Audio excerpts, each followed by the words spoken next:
Hello everyone, this video is for the Bioplastics Lab. So in class what we did is make bioplastic. We got this idea from one of the botany elective students' independent studies one year, and we've been kind of playing with it over the last couple of years. And what we thought we would do is try out a couple different recipes. So we're going to try today a recipe using gelatin and one using cornstarch. We also did some using potato starch as well, but I just picked out these two to have in our video because they're a little bit different. So in class, if you were absent, we had one person in every group get one of the ingredients.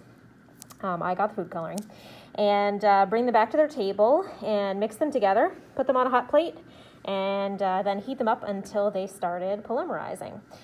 So our questions on our lab, this is the first time we've ever actually had a lab sheet, so we'll probably be changing these in the future, but something similar I'm sure you'll see in future years. So just a quick, how is bioplastic different from traditional plastic? So in our notes for preparing for this day, we talked about how traditional plastic is made from fossil fuels, mostly natural gas, but also oils, like petroleum oil. And bioplastic, as you can kind of tell by the prefix bio, it's made from living things, typically plants. So like our cornstarch bioplastic is made from starch, the polysaccharide, the polymer carbohydrate that plants have to store energy. And this starch came from corn, obviously, and our potato starch in the other recipe came from potato. Gelatin, actually not necessarily from plants. Gelatin is typically found in animals. So I believe our gelatin comes from, I want to say pigs, not quite sure, but usually. So it doesn't necessarily have to be plants to be a bioplastic. Could be animals, but corn is a lot cheaper to grow than animals are to raise.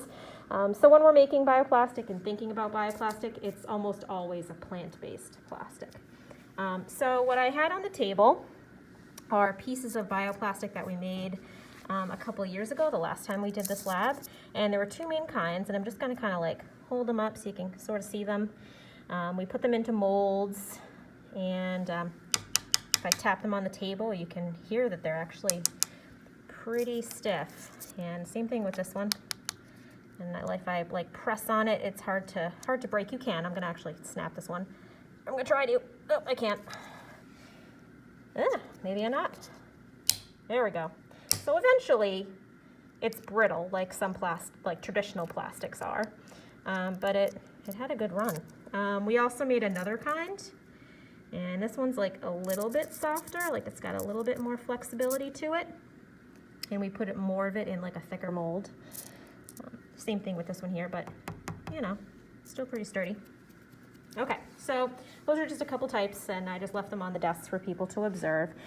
So for our second question, just to kind of compare and contrast them with what we know of as traditional plastic, the bucket containers and your pencil, your mechanical pencil. And just to think back to what we know about biomolecules as polymers like starch, and what we know about the polymers that are inside traditional plastic. So I guess one thing we can just say as a similarity straight up is that they're polymers. So very large molecules made of many repeating subunits. Many meaning the prefix poly is many. The subunits that there's many of, we call them the monomers, mono meaning one. So we just kind of thought about that, and since we know they're molecules, they have to be made of nonmetals with covalent bonds. All right, so next was just for everybody to look at the recipe, get familiar with it, and the procedure, and decide amongst their partners who was going to get what material. And then we also talked about in the recipe, what of the things in this recipe would actually be, the monomers or polymers that we're going to be polymerizing more, or just polymerizing and cross-linking. So, and of course, everyone was like, I have no idea. And then we, by process of elimination, kind of recognized which ones we know are not polymers.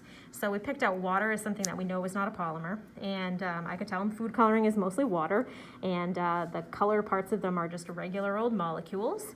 And we know vinegar, we drew it on the board. The formula is CH3COOH, We've actually seen it in class before, so it's not a polymer, it's just a regular old molecule.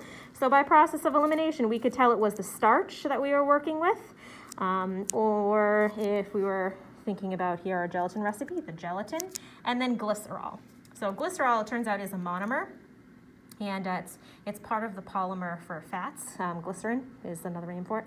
And so that's something that we're going to be using to make our cross-linked polymer.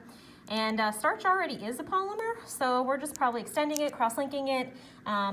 You know, bioplastic is kind of new to me too, so I'm still kind of learning like even what is happening in this. But we know we're making it a more complex polymer, that's for sure. Because starch by itself is, you know, a powder. Doesn't have the same properties that a plastic does. So at the very least, we know we're cross-linking it. Okay, so let's get to it. So at this point, if you could just like, you know, answer the questions in the lab and make it up, you're pretty good. But if you want to see what we did, stay tuned. So what I'm going to do is actually mix together the bioplastic that's made from gelatin first. I've already got the ingredients measured out. And I'm going to try and double task here, multitask, and have it on the hot plate while kind of keeping an eye on it and mixing it while I make the second one, because the gelatin one takes a little bit longer to heat up and cook. All right, so what we did is we got the mass of 12 grams of our gelatin from, you know, the grocery store, and I got 3 grams of glycerol, and glycerol is glycerin, also from the grocery store, and 60 milliliters of water. Which said hot, and we've kind of been always boiling it. I just got hot water from the sink today, and we're kind of trying out this year, does it have to actually start really hot, or can it just be, you know, from the tap warm? So that's kind of a new experiment we're trying this year. All right, so I'm just gonna like mix all of these into our beaker. It's a little tricky with one hand. I think I'll actually start with the water. And I've got a spatula over here. So we're just gonna mix it all up a little bit. And then we're gonna taco our paper. This is kind of like our cheap version of what a chemist would use a weigh boat for, like a little plastic tray. But we're trying to avoid plastic today, right? As much as we can. And then kind of mix it up. All right, oh, I forgot to get my food coloring. All right, well, I'm gonna grab the one that's right behind me because Hingham's colors are red, so I see red here. I'm just gonna grab the red. And we added like 4 drops of food coloring. This food coloring seems pretty strong, so I'm just gonna do 4 drops of that today. And kind of mix it all up there. It's a pretty bright color. All right, so I'm gonna drop this on the hot plate, and obviously would be wearing goggles because we got a hot plate on, and I'm just gonna try and keep an eye on it while we're measuring out the other stuff. I had someone constantly stirring, and I would do that, and this is hard because I'm holding a camera here, but I have my little hot hands. I was expecting people to be holding it steady with a hot hand or oven mitt while they're stirring it. So we're gonna see if we can do this one-handed. Okay, we'll let that warm up. In the meantime, all right, I'm actually gonna measure out with you the ingredients for the cornstarch one and kind of practice our measuring skills as we go. All right, with the scale at least. So the 9 grams of glycerol. So we're gonna start with that in the beaker first because it's kind of tricky to measure. So we'll zero our scale, right? Because when we measure the 9 grams, we don't want 1.3 of the grams to be the, you know, materials that are on our scale.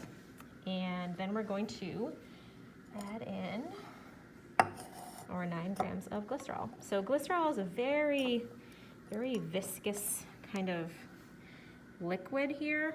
It's like really goopy.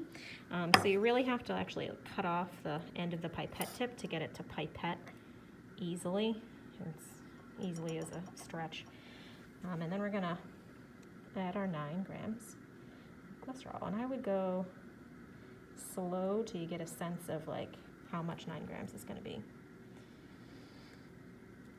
So in this year, we're trying out kind of different amounts of glycerol to see if we can narrow down like how much is a good amount of glycerol. So we did kind of a low, a medium, and a high amount, like 3, 6, and 9 grams. Ooh, oh dear. A little close. All right, that's good. So we're not going to worry too much about the last digit because, you know, as you walk by, it's going to change just from wind. So we can not worry about that one. All right, so I got my 9 grams of glycerol and 60 milliliters of water. I actually already poured it in there, but remember you look down and we're looking for the meniscus, the bottom of our kind of water U shape in our graduated cylinder there. So 60 milliliters, that looks good. Gonna add that in. I also measured out our vinegar, like from the store. We needed 6 milliliters of vinegar. Same thing there, 6 milliliters. And we're gonna add that in. And while we're here, I'm gonna give my gelatin mix a little stir. So it's getting a lot thinner now. Looking good. All right. And last is the cornstarch. So we're using 9 grams of our cornstarch in this recipe. Just realized I lost my spoon. Put the spoon back. All right, so we're gonna do the same thing again with our scale. We got to zero our scale out, so it's with 0. And so the only mass we're measuring is the mass of our cornstarch. Nope, I overdid it. So this is gonna be a no-no in science. You don't put things back into our stock. So we're just gonna dump it in the bucket, all the extra. We probably could put it back in the cornstarch, because that's okay, but maybe proper scientists here. Okay, good enough. Remember, the last digit doesn't really matter that much, because wind alone is gonna mess this up. All right, we're gonna taco our page here. And pour it in. And I'm realizing I need another spatula. You know, you always think you got all your supplies that you need, and then you realize you didn't. Okay. And we're gonna mix it up. Starch is kind of very, very sticky in here. If you guys remember the oobleck that we made, as soon as you put starch and water together, it gets pretty chunky. All right, got it pretty loose. Maybe we should pick a different color. How about, we didn't do that much green. Let's do green. It's kind of festive anyway. 4 drops. Okay. Give this another stir.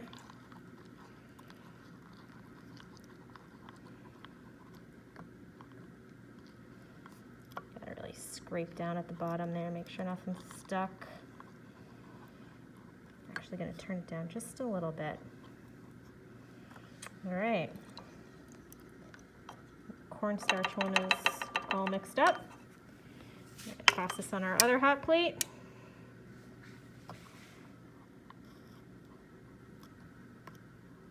This heated up faster than I thought it was going to.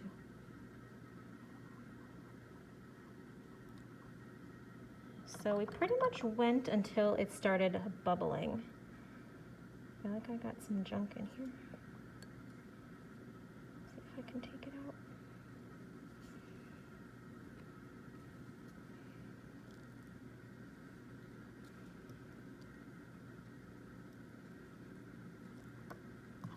Anyway.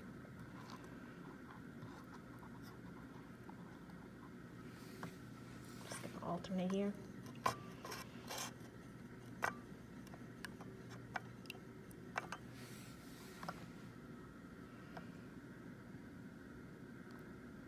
Oh, here we go. Got it. I think it's a pencil eraser bit.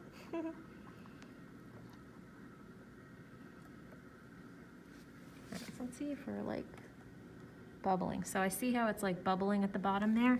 I think that means this one's done and ready to go. If we had it on here too long, it might start like burning on the bottom. So I'm gonna shut off my hot plate and take this one with me. Give this one a good stir before I abandon it. So in class, we always had someone stirring this. I think we'll be okay if we just like pop over. And the top of this is actually cool enough for me to touch, so I think I can manage that. So then what we did is we poured them in a mold. So I got some silicone molds, which is another kind of polymer, right? And we filled in a bar and 2 circles. And then we wrote down, based on the letters and numbers, which ones we did. So the dream is hopefully to, once these dry, maybe we can use them for a second experiment, like some sort of like strength test, tension, compression, I don't know. So I pulled some of them out already, like the tops were starting to harden, and I wanted to give the bottoms a moment, like some air. So like there's the top, it's kind of already stiffened, and I want the bottom to like have some time to dry out. And then all the extra, you got to just pour in a random one for fun. So we'll just pour that extra into there. All right, let's see how our cornstarch one is doing. Still good. Oh, sorry.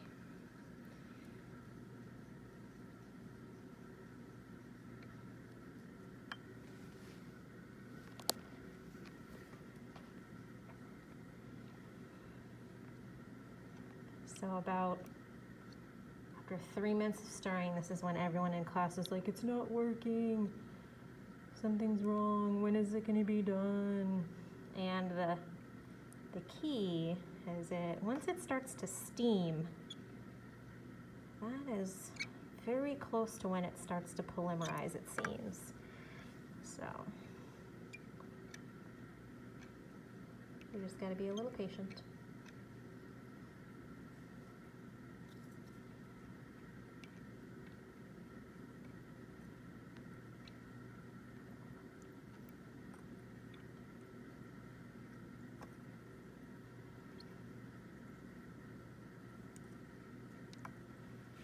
Maybe in the meantime, I can figure out where our gelatin came from. They probably don't want to tell you.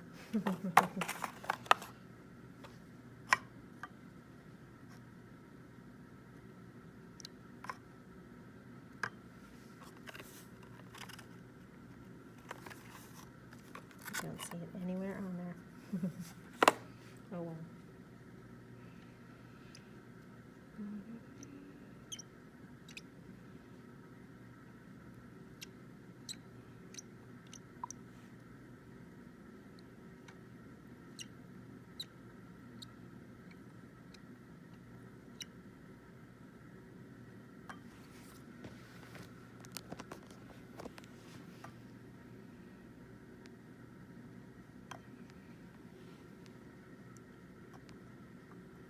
So it's starting to steam, so I bet we're close.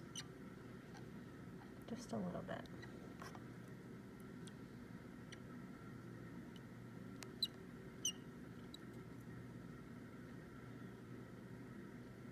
I think it would be interesting to see what would happen if you're not stirring so much, or if you're stirring kind of haphazardly. I know sometimes polymers, when they're cross-linking, you need to kind of like when you're kneading bread, you kind of have to do it in a consistent way.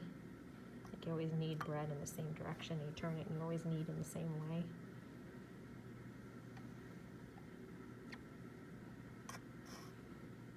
I'm tired holding this camera.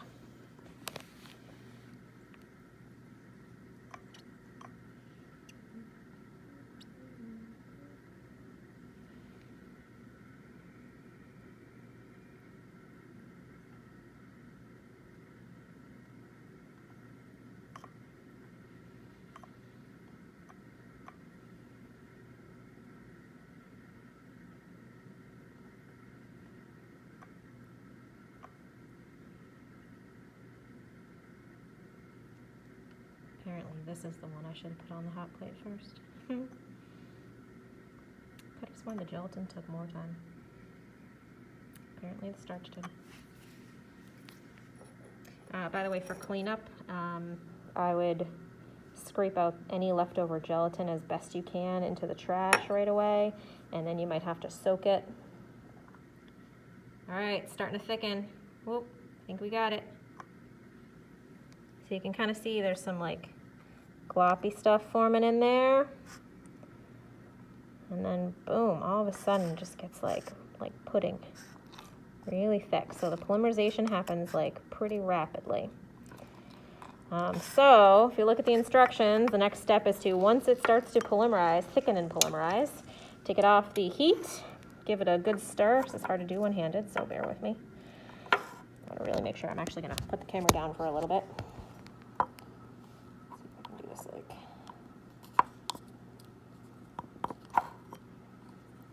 So definitely get really mixed up.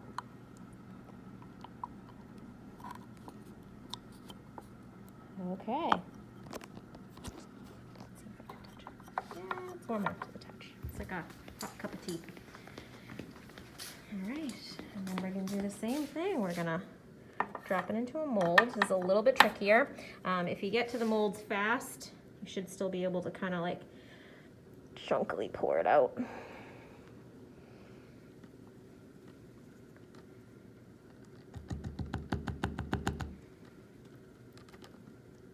I think I'm just gonna have to use a spatula.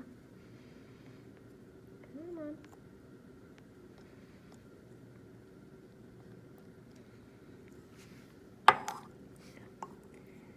Good spatula.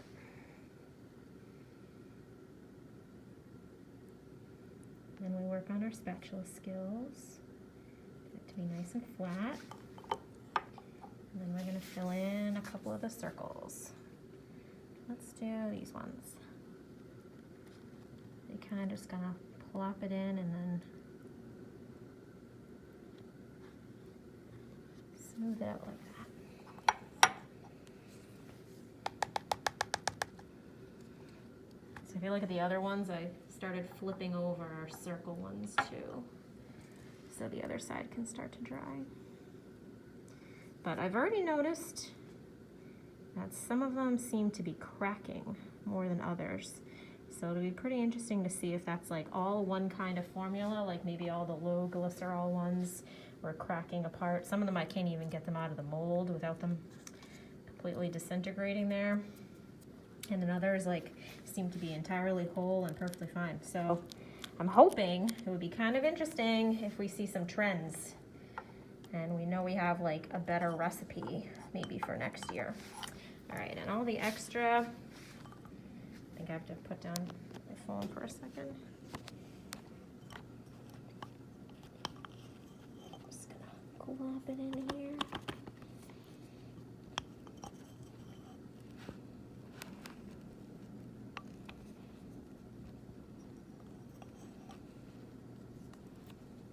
Like so.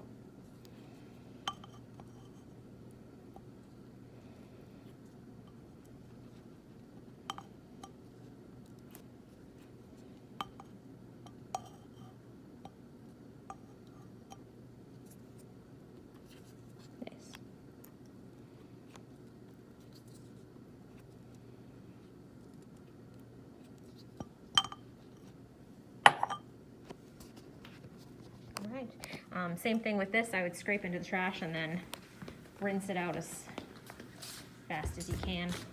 Okay, so the other thing that we're going to be doing, hopefully, you know, whatever piece we can't quite use maybe for a test, or if, you know, we can't get any of these out to be worthwhile for a test, we might just like put them in a beaker of water and salt water to see if they dissolve. Like, you know, if our bioplastic ended up in the ocean, in a river floating to the ocean, would it actually go away? Are we going to see like microorganisms, like just even fungus, you know, bacteria from the air get into our beaker of water and bioplastic and start to break them down? That would be really interesting. So I think we'll just take some samples and throw them in a beaker of water and just let them sit at the back of the classroom till June and see what happens. Okay, that is all.